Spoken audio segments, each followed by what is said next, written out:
The Rio Grande Theatre in Las Cruces, New Mexico was opened on July 29, 1926. The theater was built by Seale and Dyne and operated by the Central Theaters Corporation of Denver.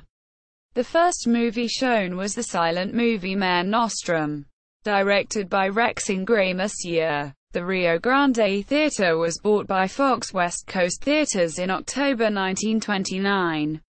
The Fox chain installed sound equipment and showed a sound picture for the opening night, October 20, 1929. The theater survived both an earthquake and a fire in the early 1930s. It remained in operation until 1997, when it closed due to financial hardship.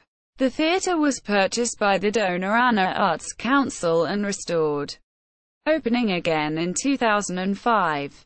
See also: National Register of Historic Places listings in Dona Ana County, New Mexico. Dona Ana Arts Council. Opening of the Rio Grande Theatre.